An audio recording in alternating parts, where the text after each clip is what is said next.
오늘은 요한계시록 5절 이하 1절 이하의 5장 1절 이하의 말씀을 통해서 두루마리와 어린 양 예수 이런 제목으로 우리 말씀의 은혜를 나누고자 합니다.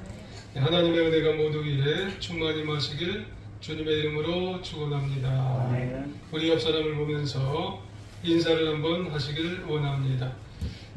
어린 양 예수를 잘 믿읍시다. 어린 양 예수를 잘 믿읍시다. 잘하셨습니다. 지난 시간에 이어서 보면 지난 시간에 주님은 사도 요한을 눈을 들게 하셔서 보여주신 것이 있다고 그렇게 말씀을 드렸습니다. 그것은 바로 하늘을 보게 하셨어요. 하늘은 헬라어로 우라노스 그렇게 말씀을 드렸습니다. 하나님이 계신 곳 그것이 바로 우라노스 이런 하늘이라 그렇게 말씀을 드렸죠. 특별한 공간, 이 세상에 보이는 그런 하늘, 또 대기권 바깥에 그런 하늘이 아니라 하나님이 계신 곳, 그리고 예수님이 그곳에 계셨다가 내려오셨다가 또 다시 올라가시는 곳, 그리고 천상에 많은 존재들이 있는 곳, 그리고 나중에 우리가 예수님을 잘 믿어서 믿음으로 승리하면 올라가야 하는 그 하늘, 우라노스, 그 영적인 또 그 믿음의 승리가 있는 그 하늘, 그곳이다 그렇게 말씀을 드렸어요. 그런데 요한이 이 하늘에서 가장 먼저 본 것이 뭐냐면 하나님이라고 했어요. 그리고 보좌에 앉으신 그 보좌, 이 보좌를 보았다 말씀을 드렸어요. 그런데 이 하늘에서 요한이 가장 먼저 본 것들 중에서 이 보좌에 앉으신 이 하나님, 이 하나님이 요한계시록의 가장 중요한 핵심이다 이렇게 말씀을 우리가 나누게 되었다 이렇게 지난 시간에 우리가 나눴어요. 이게 왜 중요하냐면은 정말 하나님이 살아계시네 이거라는 그런 말씀이에요. 왜냐하면 그 당시 굉장히 어려운 시대였다고 그렇게 말씀을 드리게 됐기 때문에 그래요. 모든 것이 두려움이고 모든 것이 절망이고 모든 것이 갈등 상황인데 올라가 보니까 눈이 열려서 하늘 보좌에 하나님이 진짜 살아계신 거예요. 그러니까 얼마나 이 힘이 되는 거예요. 그걸 보면 우리들도 이 요한계시록을 보면서 하늘을 봐야 된다는 겁니다. 이게 아주 중요하다는 거죠. 하늘을 보는 눈이 열린 사람, 온전한 신앙생활을 할 수 있다는 거예요. 코로나가 지나면서 힘들고 어려워도 우리가 내 삶을 포기하지 않는다는 거죠. 고단한 광야 같은 세상을 지나도 두려움에 염려에 매몰되지 않는다는 거죠.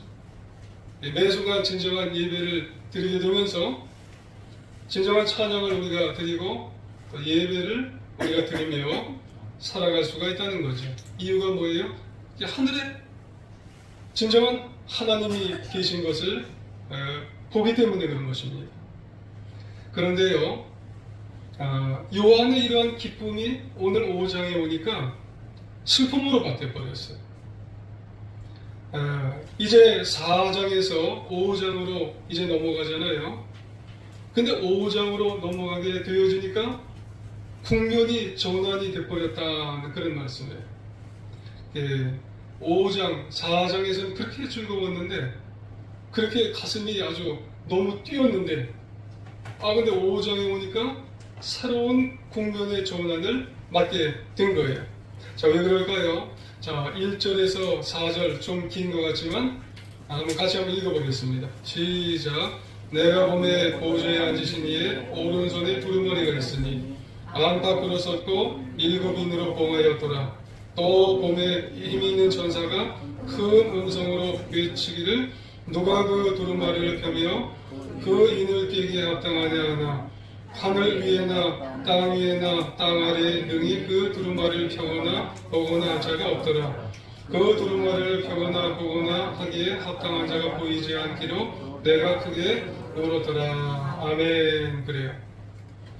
자, 지금 보면은 요한이 지금 봤어요. 뭘 보냐면은 우선은 보호자의 앉으신 이의 오른손에 지금 두루마리가 지금 있는 거예요. 이 보호자에 앉으신 이가 누구겠어요? 하나님이죠. 근데 그 하나님의 오른손에 두루마리가 이제 딱 둘려져 있는 거예요. 오른손이라고 하는 것은 성경책에 보면은 하나님의 권능, 또 하나님의 절대 주권, 이거는 누구에게도 이제 범접하지 못하는 그런 주권과 권능을 의미하는 거예요. 근데 그 손에 두루마리가 있는 거예요. 근데 그 두루마리의 상태가 어떤 상태냐면은 인봉이 되어 있어요. 그러니까 안팎으로 글씨가 지금 다 빽빽하게 쓰여 있는데 인봉이 되어 있다는 것은 알 수가 없는 거예요. 아니 4장에서는 그렇게 하나님이 살아계신 것을 알고 너무 가슴이 뛰었는데 그 하나님 손에 두루마리가 있는데 그 두루마리를 봐야 될 거예요, 지금 요한이. 근데 두루마리가 인봉이 되어 있는 거예요. 알 수가 없는 거예요, 지금. 두루마리의 내용을 지금 알아야, 그래야 하나님이 지금 앞으로 어떻게 펼쳐나갈 것을 이제 알게 되는 거 아니에요. 사도 요한이요. 근데 이 인봉된 두루마리의 내용을 구약에서 간접적으로 말씀을 해놓은 애가 있어요. 과연 그 내용이 뭘까? 여기서는 인봉이 돼서 알지를 못하는데 그 내용이 과연 뭘까? 우리가 힌트를 한번 통해서 알 수 있는 게 에스겔서에 있어요. 구약의 계시록이라 불리는 에스겔서를 한번 찾아가 볼 텐데 여러분 가만히 듣고 계셔도 되겠어요. 에스겔 2장 9절 이하에 보면은 이런 말씀이 있어요. 이제 천천히 읽어볼게요. 내가 보니 보라 한 손이 나를 향하여 퍼지고 보라 그 안에 두루마리 책이 있더라. 그가 그것을 내 앞에 퍼시니 그 안팎에 글이 있는데 거기도 안팎이래요. 그 위에 애가와 애곡과 재앙이 기록되었더라. 그래요. 아니 안팎이 다 글이 썼는데 애가와 애곡과 재앙. 근데 이것이 언제 일어날 것인지는 잘 모르는데 애가 슬픈 노래예요.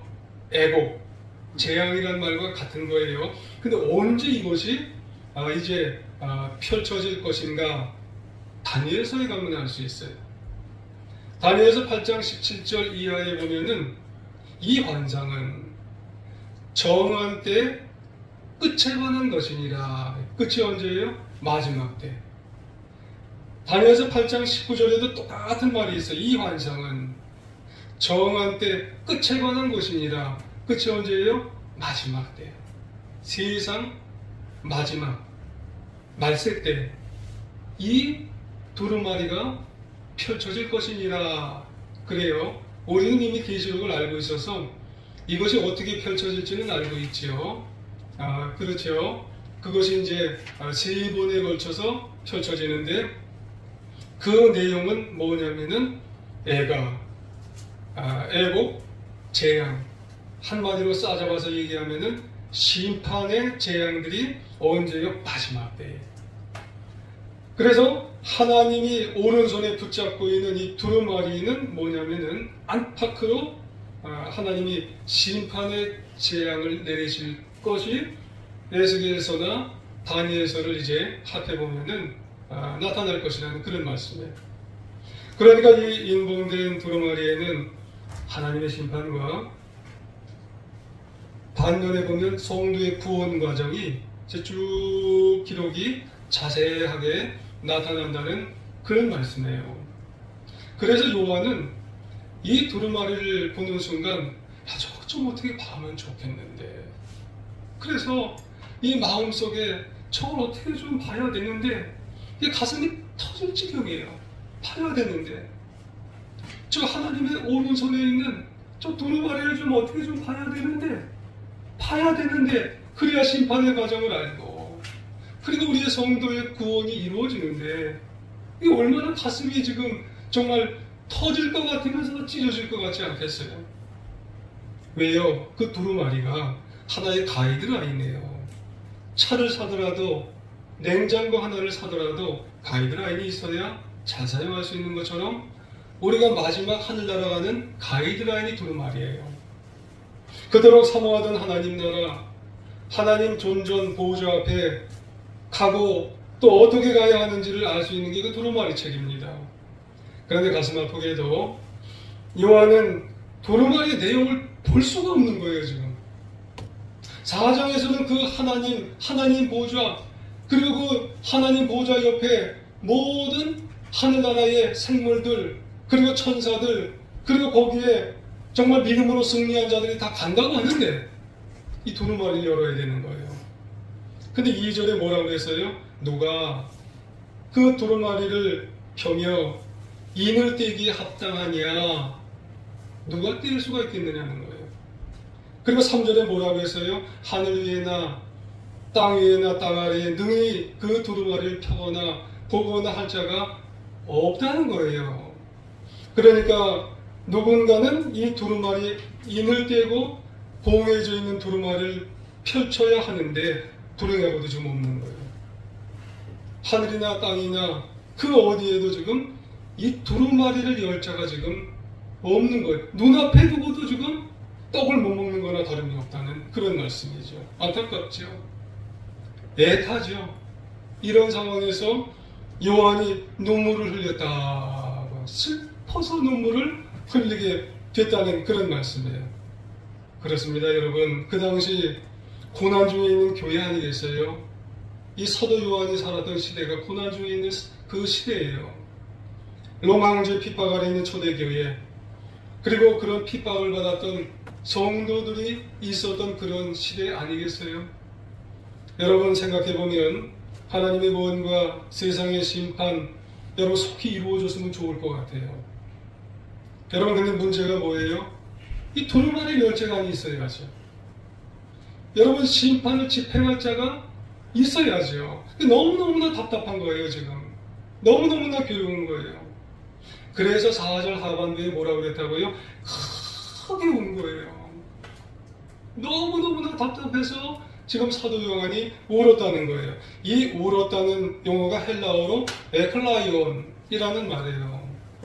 여러분 이 에클라이온이라는 울었다는 말은 그냥 운 게 아닙니다. 통곡을 하면서 땅을 치면서 울게 되었다는 그런 말이에요. 왜 그래요? 4장에서 천상을 봤잖아요. 지금 하나님도 봤잖아요. 하나님의 보호자가 보였잖아요. 하나님 살아계시다. 이걸 경험했어요. 사도 요한은. 근데 4장으로 넘어가서 문제가 뭐예요? 그 천상의 황홀한 하나님과 하나님의 보호자 그 예배에 지금 갈증함이 없는 거예요. 그러니 얼마나 괴롭고 얼마나 통곡스러운 거예요. 근데요 바로 그때였어요. 24장로 중 하나가 요한에게 그 두루마리를 펼쳐를 가르쳐 주는 거예요. 할렐루야. 야, 5절 6절 넘어보시겠어요? 같이 한번 읽어볼까요? 5절 6절 시작. 장로 중에 한 사람이 내게 말하되 울지 말라. 유다 지파의 사자 다윗의 뿌리가 이겼으니 그 두루마리와 7인을 떼시게 하더라. 내가 또 보니 보호자와 네 생물과 장로들 사이에 한 어린 양이 서 있는데 7 질책이 죽임을 당한 것 같더라. 그에게 7 뿔과 7 눈이 있으니 이 눈들은 온 땅에 보내심을 받은 하나님의 7 양이더라. 아멘. 그래요. 이게 가르쳐 주는 거예요. 다 정말 안 될 것 같다고 생각했는데 바로 그때 가르쳐 주는데 근데 제일 먼저 뭐라고 말씀을 하냐면 장로 중 한 사람이 내게 말하되 울지 말아라. 그렇게 가르쳐줘요. 근데 이 말을 보니까는 참 의미 있는 그런 말이에요. 하나님께서는 보통 이렇게 중요한 말이라면 아주 제가 하나님일 수는 없지만 이런 중요한 말은 천군 천사를 보내야 되는 거 아니에요? 근데요, 누구를 보낸 거예요, 지금? 장노종한 사람을 보냈어요. 장노종한 사람을. 이게 의미 있는 말입니다, 여러분. 지금 장노종한 사람이 요한에게 가서 오지 마라, 그렇게 얘기를 했다는 거예요. 여러분 생각해 보면은 여기에 참 의미 있는 그런 얘기가 있는 거예요. 그러니까 지금 요한이 아파하고 고통당하고 하나님 보좌 앞에서 눈물을 흘리면서, 그것도 에클라이온 땅을 치면서 눈물을 흘릴 때 하나님께서는 요한에게 날개 달린 정말 그룹 중 한 사람인, 그룹 중 한 분인 천사와 같은 분을 보내셔서 일하시는 게 아니라 누굴 보냈다고요? 장노종한 사람. 오늘 내 곁에, 여러분 우리들 가운데서도 정말 어떤 어려움과 고통과 정말 힘든 문제가 있으면 오늘 우리에게 천사를 보내시는 게 아니라는 거죠. 날개 달린 천사를 우리에게 보내셔서 그 문제를 해결하는 게 아니라 우리들에게 옆에 있는 그 어떤 사람을 보내셔서 우리의 문제들 해결할 때가 있으시다는 거예요.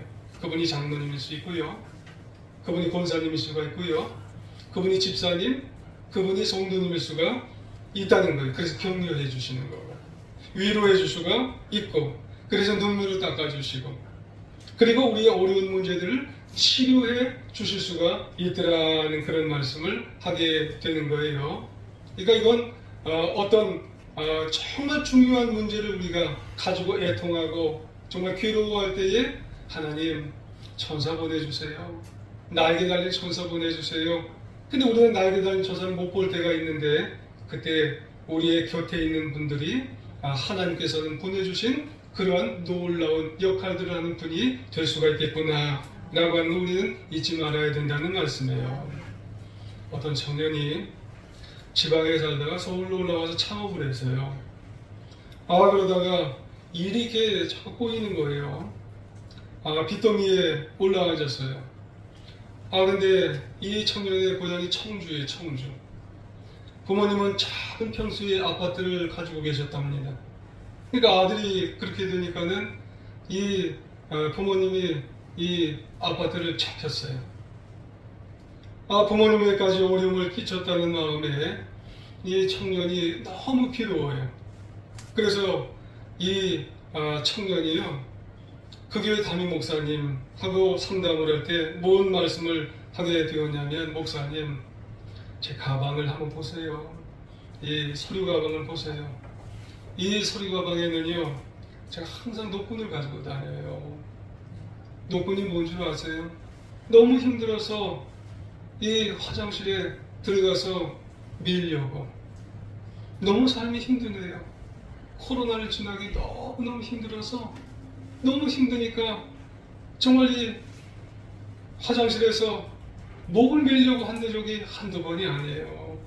그렇게 할 때 이 목사님이 그렇게 하면 되겠느냐고 위로해주고 격려해주고 마치 천사와 같지요, 그 청년에게는. 그런데 목사님의 마음에 청년을 위로해주고 난 다음에 청년만 위로해줄 게 아니구나, 그 부모님을 위로해주려고 하는 마음이 하나님 음성이 자꾸 들리더라는 거예요. 그래서 그때가 고난주간이래요. 근데 그 교회에 강사 목사님들을 고난주간에 월, 화, 수 이렇게 쭉 다 모신 거예요. 그러니 이 고난주간에요, 청주까지 어떻게 가요? 갈 시간과 짬이 잘 나지를 않았다는 겁니다.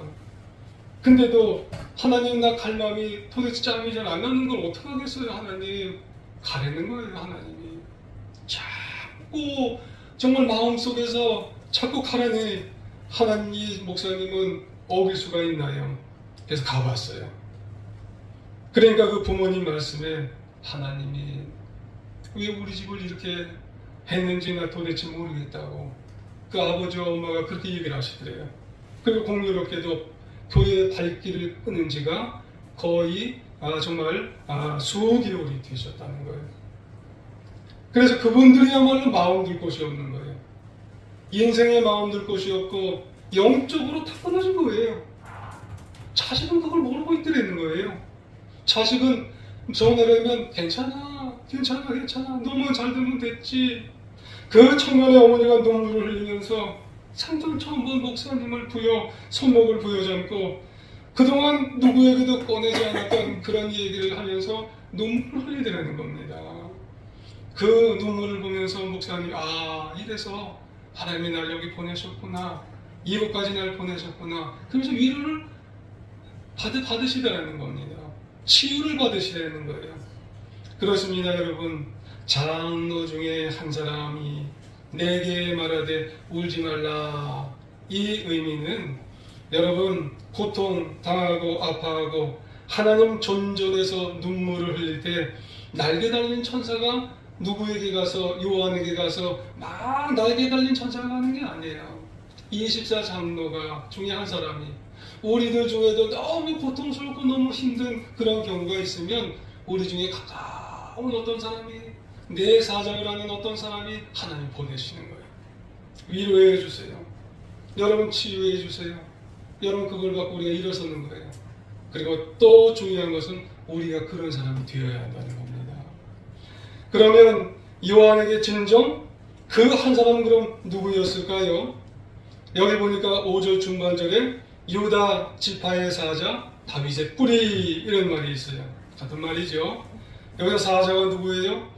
이기는 자의 표상, 다시 말해서 왕권을 가리키게 되어지는 말로 예수 그리스도를 가리키는 줄 여러분 기억하셔야 될 줄 믿습니다. 예수님은 이 세상에 오셔서 모든 죄와 모든 사단 마귀의 세력을 멸하실 분으로, 한마디로 여러분 다윗의 후손, 다윗의 뿌리를 여러분 오셔서 승리한 예수님을 여러분 가리키시는 줄 여러분 아시고 믿으시기를 원합니다. 6절 3절에 보면 그분이 또 누구예요? 어린 양이에요.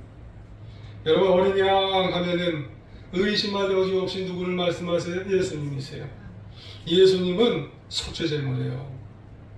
여러분 레위기 4장 24절에 보면은 수령소의 머리에 대한수하고 그리고 여호와 앞에 번제물로 잡을지니 이는 속죄의 죄니라 그래요. 이분이 여러분 우리가 십자가에 달려 죽으셔서 우리를 위해 보혈을 흘리신 바로 그 예수님, 여러분 세상 죄를 지고 가시는, 여러분 십자가에 죽으신 보혈을 흘리신 예수님이 바로 어린 양 예수님인 것을 여러분 우리는 아셔야 된다는 말씀이에요. 요한복음 1장 29절에 보면 세례 요한도 그렇게 말씀을 하시죠. 뭐라고 말씀하세요? 예수님을 처음 보고 만났을 때 성령이 감동이 되어서 보라, 세상 죄를 지고 가는 하나님의 어린 양이시로다. 할렐루야. 예수님이세요. 누가요? 어린 양이 예수님이신 것을 말씀을 하게 되는 겁니다. 그렇다면 왜 하필 어린 양이어야 되느냐 말이에요. 왜 어린 양이 이렇게 계시록에 자꾸 부각이 돼요? 도대체 예수님이 어떤 분이시길래 이렇게 부각이 돼요? 그냥 정말 십자가에 달려 죽으신 것만 가지고 어린 양이 이렇게 부각이 되나요? 보충 설명을 해놨어요. 6절 중반절에 보면 7뿔, 7눈이 있어요. 여러분 7이라고 하는 건 완전해요. 근데 뿔, 여러분 뿔은 권세, 능력이 있어요. 여러분 예수님께서 전지전능한 분으로 죄와 사망의 권세를 다 이기셔서 여러분 완전한 분으로 모든 사단마귀 권세를 이기신 분이라고 하는 그런 말씀을 하게 되면서 7눈, 여러분 밝은 영과 완전한 영을 가지신 분으로 모든 사단마귀 괴계와 권모술수를 이기신 분으로 우리가 이 세상에 살아갈 때 이 예수님을 믿으면 이 세상의 모든 것들을 죄와 모든 정말 이 세상의 사탄 마귀를 이기게 되게 만드시는 분이 예수님이라고 하는 사실을 믿고 나갈 때 우리가 이 세상을 능히 이기게 해주시는 분이 누구예요? 어린 양 예수님이라 라고 하는 그런 말씀을 하게 되기 때문에 그런 것입니다. 그렇기 때문에 하나님은 그 두루마리를 누구에게 주셨어요? 모든 것을 이기고 사단 마귀를 이기고 그리고 모든 정말 사람들의 정말 이 생명을 다 주관하실 수 있는 그런 분인 예수님에게 두루마리를 주신 거예요. 모든 심판을 다 주관하실 예수님에게 두루마리를 주시게 되었다고 하는 그런 말씀을 하게 되는 줄 믿습니다. 그래서 모든 사탄의 권세와 죄와 사망의 권세를 이기시는 예수님께 이 두루마리를 주시게 되었다는 그런 이야기를 우리가 하시게 되는 줄 믿습니다. 계속해서 우리가 7절과 8절을 한번 또 계속 읽어보겠습니다. 7절, 8절. 자, 한번 읽어보겠습니다. 시작. 그 어린 양이 나와서 보좌에 앉으신 이의 오른손에서 두루마리를 취하시니 그 두루마리를 취하시면 네 생물과 24장로들이 그 어린 양 앞에 엎드려 각각 검은 거와 향이 가득한 금대접을 가졌으니 이 향은 성도들의 기도들이라. 아멘. 그래요. 그리고 이 어린 양 예수님이 뭘 또 받으시냐면은 향을 받으세요. 어떤 향을 받으시냐면은 기도의 향을 받으세요. 우리가 이 세상에서 올려 가지고 있는 모든 기도의 향을 다 받으시게 되어지는데, 먼저는 네 생물과 그리고 장로들이 예수님의 구속의 은혜가 너무 감사해서 향의 대접을 가지고 그 어린 양 앞에 다 이제 엎드려서 올려드리게 되는 겁니다. 올려드리게 돼요. 그것을 이제 어린 양이 받고 그 어린 양이 누구에게 가져가게 되어지냐면은 하나님께 다 올려드리게 되는 그런 이제 절차가 있게 되는 거죠. 자, 여기에 보면은 금대접에 담긴 향, 그래요. 이게 지금 말씀드렸습니다만은 성도의 기도죠. 성도의 기도. 그러니까 성도의 기도는 하나님께 올려드리는 향과 같은 겁니다. 향과 같이 다 이제 올려드리는 거예요. 그러니까 여러분, 시간이 있을 때 또 마음을 다해서 힘을 다해서 우리는 뭘 할 수 있는 분들이 되어야 되냐면은 기도를 해야 돼요. 내가 기도하면은 뭐 그냥 이 기도의 향이 사라지는 게 아닙니다, 여러분. 우리가 이 기도의 향, 이 기도는 이 하늘로 올려지는 거예요. 어디서 기도하든지, 교회에서 기도하든지, 아니면 가정에서 기도하든지, 아니면 차 안에서 기도하든지, 어떤 때든지 이 기도는 하늘의 그 대적으로 다 모여지게 되어 있어요. 때로는 이 땅에서 무시를 당해도, 때로는 멸시를 받아도, 또 핍박을 받을지라도, 로마 황제에게 그 당시 핍박을 받는 그런 상황이 있을지라도, 그때 성도들의 간절한 기도는 하늘나라의 금대접에 고귀하게 담겨지는 향기가 되어서 그 기도가 24 장로들이 어린 양 예수께 이제 엎드려서 갖다 주는 거예요. 그러니까 어린 양 예수가 귀한 거예요. 그리고 하나님 앞에 드려지는 거예요. 그러니까 여러분, 우리는 이 기도가 너무너무 귀하게 되는 거예요. 그러고 보면 여러분, 우리는 어떤 기도를 해야 될까요?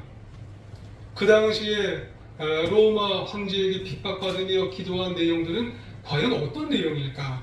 말씀을 읽으면서 한번 생각해 봤어요. 참 어려운 상황 속에서 기도했을 거란 말이에요. 그런 기도 내용이 이렇게 쫙 올라가는 거예요. 그러고 보면은 우리의 기도 내용은 과연 어떤 것이어야 할까라는 거예요. 모든 기도는 다 해야 되겠죠. 여러분, 우리의 기도 그냥 쉽게 하는 그런 기도가 아니라 우리도 진정성을 가지고 마음을 다해서, 마음과 뜻과 정성을 다해서 기도하는 우리의 기도가 하나님 그 앞에, 그 예수님 앞에 올려진 대접에 지금 쌓이고 있다는 생각을 하게 되면, 글쎄 이런 기도도 해야 되겠지만, 어떤 기도요? 시험 잘 보게 해주세요. 우리 딸 좋은 대학에 가게 해주세요. 결혼 잘하게 해주셔서 좋은 남편 만나고 뭐 좋은 신부 만나고 부자 되게 해주세요. 물론 해야 되겠죠. 근데 이런 기도가 대접에 쌓인다? 글쎄요. 그럼 적어도 땅의 것만, 내가 이 세상을 살아가면서 땅의 것만 그저 내 주님의 대접에 쌓인다고 생각해 보세요. 향기가 무슨 향기가 되어질까? 여러분, 초대교회 성도님들은 엄청난 박해 속에서도 무슨 기도를 했을까? 마라나타, 주여 오시옵소서. 이런 사명의 기도를 하나님의 그 기도의 대접에 올려드리게 되었다는 거예요. 주님, 이 땅에 제 이름으로 이루게 될 하나님의 소망을 꼭 이루게 하여 주옵소서. 그렇기 때문에 오늘 저와 여러분의 기도의 내용들에 생각을 한번 되돌아봐야 되는 거예요.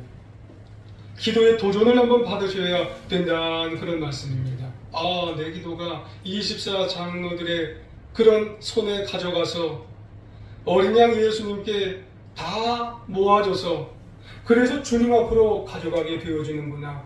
그 대접에 어떤 기도, 내 기도가 어떤 기도가 지금 들어가게 되어지나. 영적으로 성숙한, 영안이 열리는, 영안이 활짝 열리는 그런 기도가 주님의 대접에 지금 올려질 수 있는 우리의 기도가 되어져야 할 줄 여러분 주님의 이름으로 여러분 부탁드리면서 내 기도를 여러분 한번 생각해 볼 수 있는 우리 모두가 되어야 할 줄 믿습니다. 어느 짧은 기도를 하나 읽어봤어요. 어느 집사님이 교회에서도 열심히 기도하시고요, 집에서도 열심히 기도하시는 아주 신실한 그런 집사님이셨어요. 이분의 기도의 제목은 좁은 기도가 아니에요. 세상적인 기도가 아니고 편협한 기도, 그런 기도가 아니라 아주 폭넓고 그리고 아주 성숙한 그런 기도를 하시는 그런 분이셨대요. 예를 들면 그 집사님은요, 세계 평화를 위해서 진짜예요. 우리 성도님들도 그러시잖아요. 우크라이나를 위해서, 저 튀르키예 이런 기도를 위해서, 그리고 북한의 민족적인 평화를 위해서 기도를 하셨대요. 이런 기도를 하니까 옆에서 남편이 그 기도의 내용을 이렇게 들으시고 뭐라고 거두셨냐면은 이렇게 거두셨대요. 기도한다고 되냐? 그 기도한다고 될 것 같아? 야, 용서하세요. 남편과 그분이니까 네 기도하는 거 가지고 세계 평화가 이루어지고 네 기도하는 거 가지고 남북 평화가 이루어지면 벌써 됐단 말이야. 이렇게 기도했어요. 얘기했어요. 근데 그분은 이 믿음의 신앙에 이 분명한 확신이 있으셔서 계속 기도하시는 거예요. 왜요? 그 기도가 대접의 향이 되어서 올라간다는 확신이 있으셨어요. 할렐루야. 그래서 그 기도를 듣고 남편에게 아무런 얘기 안 하는 거예요. 그리고 난 다음에 하나님께 이런 내용의 기도를 했대요. 하나님, 남편이 저래요. 하나님, 기도의 실력을 보여주세요. 네. 하나님, 기도의 실력 좀 보여주세요. 그리고 남편에게 내가 기도하는 것 정말 아무것도 아닌 것처럼 그렇게 하나님을 얘기하는 것, 하나님, 너무너무 하나님 죄송하잖아요. 그러면서 계속해서 기도를 하게 되는 거예요. 근데 하나님 실력 보여주셨어요. 작은 일 같지만 놀랍게도 그 일이 있고 난 다음에 얼마 후에 중국 감옥에 갇혀있는 선교사님이 석방이 됐다는 게 뉴스를 보면서 남편하고 보면서 그게 보여졌어요. 그리고 조금 더 있다가 다른 선교사님이 북한에 무슨 외연가 뭔가 카나다 목사님인가 선교사님이 석방이 됐어요. 그걸 보면서 이 집사님이 진짜로 하나님이 하시네, 살짝 얘기를 했대요. 그러니까 이 남편이 아무 말씀을 못 하시랍니다. 여러분, 기도는 향입니다. 대접에 올라가는 향이에요. 그런 게 있어요. 여러분, 큰 기도 제목이 하나님이 열려지면 작은 거는 그냥입니다. 그냥. 여러분, 작은 거는 그냥 열리게 되어 있어요. 여러분, 성도의 기도의 향 참으로 존귀한 겁니다. 여러분, 그 존귀한 기도를 우리가 체험하며 살아가는 하나님의 자녀, 우리 사랑하는 제일 중앙교회 성도님 되시길 주의 이름으로 축원합니다. 나머지 9절부터 14절까지는 같은 의미예요. 읽지는 않겠습니다만은 9절 맨 앞에 보면 그들이 새 노래를 불러 이르되, 그리고 마지막 14절 하반부에 보면 경배하니라 그래요. 이 부분이 뭐예요? 어린 양 예수님이 두루마리를 받고 그리고 기도의 향을 받아서 그리고 하나님의 일을 다 하게 되어지니까 모든 하늘에 있는 분들이 다 경배 찬송했다는 거예요. 그거를 사도 요한이 본 거예요. 이야, 대단하잖아요. 먼저는 네 생물과 장로가 어린 양 예수님께 새 노래로 찬양을 올려드린 게 90절이에요. 9절과 10절. 그래서 어린 양 예수님을 찬양하면서 하늘 위에나 땅 위에나 인복을 띠시는 그런 자가 없었는데 주님만 했다는 거예요. 어린 양 예수님께서 일찍이 십자가에 달려 죽으심으로 믿는 모든 성도님을 보혈로 다 값주고 사셔서 그래서 정말 영원한 하늘나라 올라가게 하셨다고. 그래서 네 생물과 24장로님들이 다 찬양을 했어요. 그러자 천사들이 가만히 있을 수 있나요? 어린 양 예수님을 향해서 또 찬양을 했어요. 그러니까 다른 피조물들이 가만히 있을 수 있나요? 또 외치고 찬양하는데 12절에 능력과 부와 지혜와 힘과 존귀와 영광과 찬양을 받으시기에 합당하도다. 13절의 하반부에 찬송과 존귀와 영광과 권능을 세세토록 돌릴지어다. 할렐루야. 그래서 14장 이 5장이 끝나게 되는 거예요. 처음에는 걱정과 근심이 가득했는데 어린 양 예수님이 계시니까 이 잔치자리가 된 거예요. 여러분, 우리에게도 이 우리의 인생에 가장 절대적으로 잊지 말아야 할 이름이 있다면 어린 양 예수 그리스도인 줄 여러분 기억하시기를 원합니다. 오카노 목사님이 소천하셨어요. 거의 직전에 중환자실에 계셨습니다.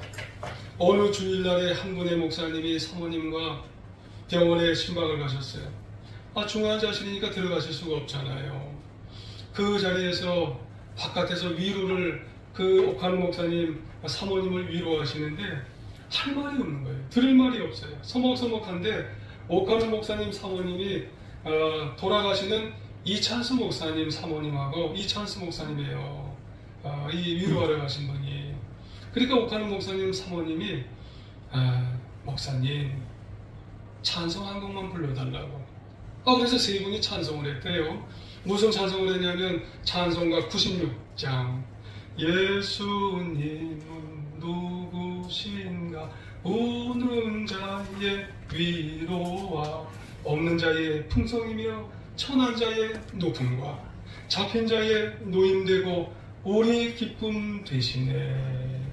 우리가 죄악에 그리고 우리가 저 지옥 형벌에 잡혔는데 어린 양 예수님만 있으면 우리가 그 어떤 상황과 그 어떤 죄와 그 어떤 지옥 형벌 속에서도 어린 양 예수님만 있으면 기쁨이 된다는 거예요. 할렐루야. 여러분, 우리도 그 찬양을 부르면서 우리가 그 찬양이 어린 양이 찬양이 되면서 우리가 인생 승리하며 살아가는 우리 모두가 되어야 할 줄 믿습니다.